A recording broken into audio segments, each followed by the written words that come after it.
Hola, ¿qué tal chicos? Bienvenidos a un día más de clases y espero que se encuentren súper bien. Y para ello es importante definir qué es realmente la zona urbana.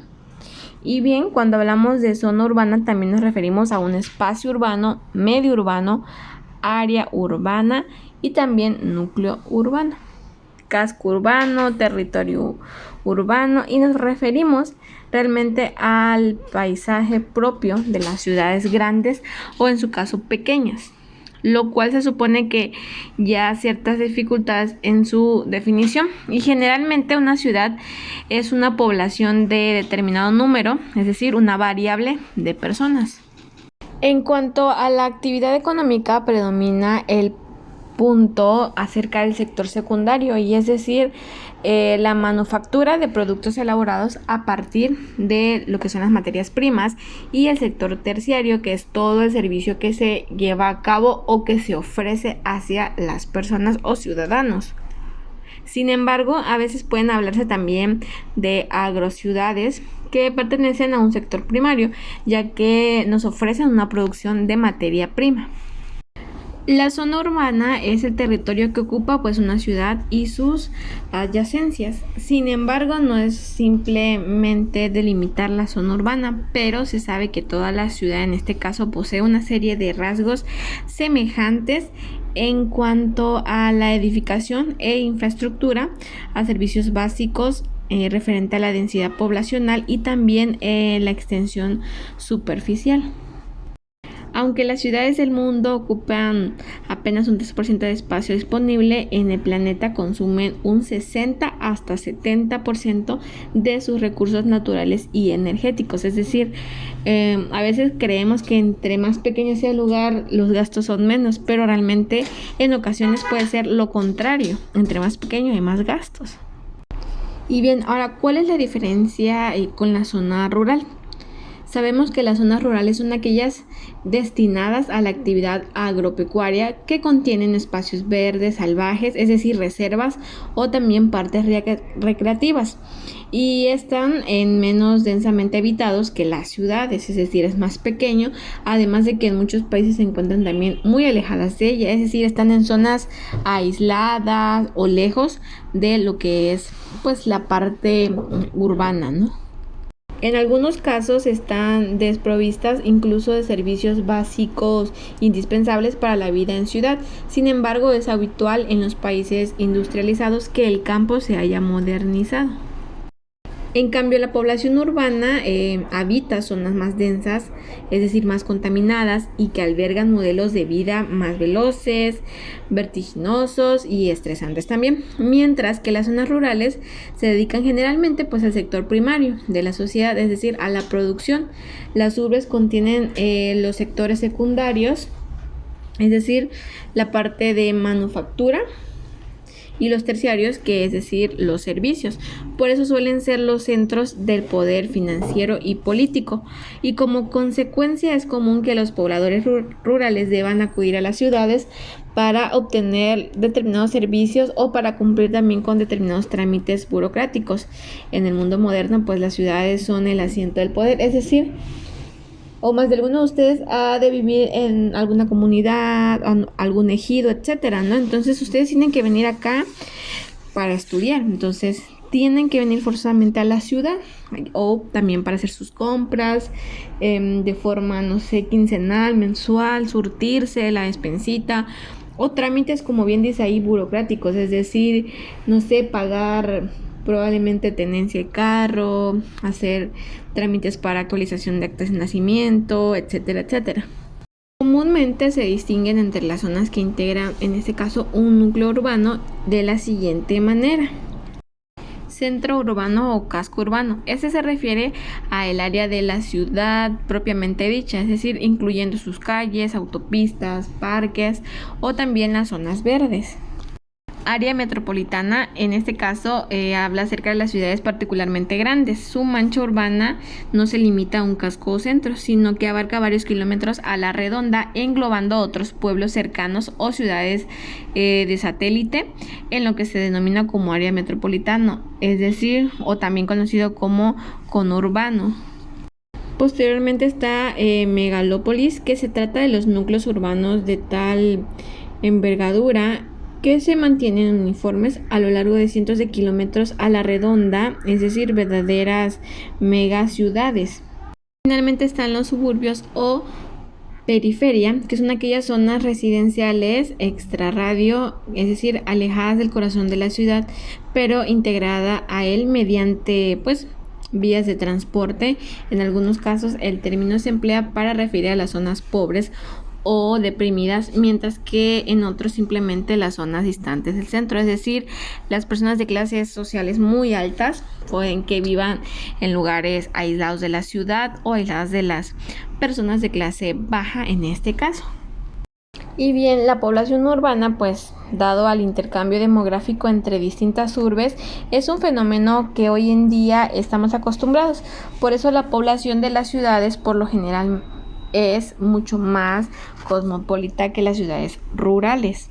Las ciudades también poseen métodos de transporte interno y externo que las mantienen conectadas con el campo y con otras ciudades. Estas conexiones también nos permitirán además que la población urbana aspire cada día más a un modelo de interconexión global mayoritariamente citadino. Por demás, también la población urbana es dependiente de la zona rural en cuestión en materia alimenticia, ya que los alimentos son producidos en su enorme mayoría en zonas agropecuarias rurales. Debido a la distancia también desde hace ya siglos existe una notoria desconexión entre el consumo de la comida procesada y su elaboración con la materia prima. Por ejemplo, los niños de ciudad saben que la leche en este caso proviene del supermercado y es fácil asociarla con una vaquita, ¿no? Pero en general no conocen el verdadero proceso en el cual la vaca ordeña, etcétera, etcétera. Además, también la población urbana vive en áreas mucho más densamente pobladas que las rurales. Esto se debe a que están concentradas en edificaciones verticales en lugar de extensos hatos o haciendas. Por ejemplo, las poblaciones urbanas son más relevantes políticamente o al menos electoralmente. Y la pregunta del día, ¿no? ¿Por qué es importante la zona urbana? En primer lugar, sabemos que las zonas urbanas contienen hoy en día grandes cantidades de población política, social y económicamente activa. Además, también representan la aparición de nuevas formas de ejercicio económico e industrial que son improbables en la zona rural. Y el mundo contemporáneo también en ese sentido ha hecho de algunas ciudades verdaderos ejes de flujo demográfico, cultural y económico del planeta, llamadas ciudades globales. ¿Cuáles son los productos de las zonas urbanas? Sabemos que suele predominar la industria manufacturera, es decir, ciudades industriales que son habituales, las fábricas, talleres y otros espacios dedicados eminentemente a la parte del trabajo y sobre la transformación de las materias primas.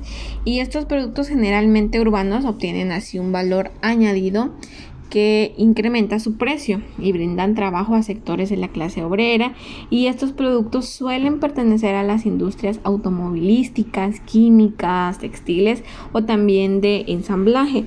Si nos damos cuenta, en la parte del norte pues hay fábricas en las cuales se dedican a hacer ensambles en cuestiones de cables, ropa, etcétera, etcétera. Son empresas muy grandes que ellos requieren muchísimo capital humano, es decir, requieren personal para que elabore y preste sus servicios a esa fábrica o ya sea empresa. Otro rubro importante en las ciudades es el comercio. Relacionado con pues el transporte de mercancías es una actividad inherente al intercambio económico entre ciudades o inclusive también entre sectores distantes de la misma ciudad. Bien, ¿cuáles son los servicios de las zonas urbanas? Sabemos que la zona urbana concentra diversos servicios que ofrece a todos sus habitantes o también a los de otras ciudades o a los de zonas aledañas, es decir, zonas cerca o que están a la par, ¿no? Por decirlo así. Entre ellos también suele estar la administración de los servicios básicos, es decir, el agua, electricidad y todo lo referente a las telecomunicaciones. Además, son centros de educación y salud. Por el contrario, estos servicios suelen ser escasos, siempre minotaria en áreas rurales, y dentro de las ciudades además también se dan los servicios de recolección de desechos, que son manejados siempre más artesanalmente en las zonas rurales. Y las ciudades son el asiento del poder político, por eso se concentran los servicios de gestión en referente a la burocracia administrativas y cositas así. Referente a la identificación, regulación, ejercicio ciudadano, etcétera, etcétera. El paisaje suburbano es el área de difusión entre la zona rural y la urbana, es decir, el paso de una a la otra, y por lo general indefinido, difuso y constantemente cambiante, a medida de que el panorama urbano muta y la ciudad expande sus fronteras. Se trata de un paisaje de integración entre la ciudad y lo que es el campo. Los espacios rururbanos se les conoce con este nombre a aquellas regiones externas a la ciudad que se emplean con fines industriales o urbanos, tales como que las autopistas, los campos fotovoltaicos, las instalaciones deportivas, invernaderos, etc. Y esto se trata de los espacios no propiamente rurales, sino extensiones urbanas en las afueras de la ciudad. ¿Cuáles son las características de la vida rural? Bien, responde a otros ritmos que la urbana. En primer lugar, sus días inician más temprano, según el horario agrícola que exige el aprovechamiento de los primeros rayos del sol, además de la convivencia con animales de cría y con especies salvajes eventuales.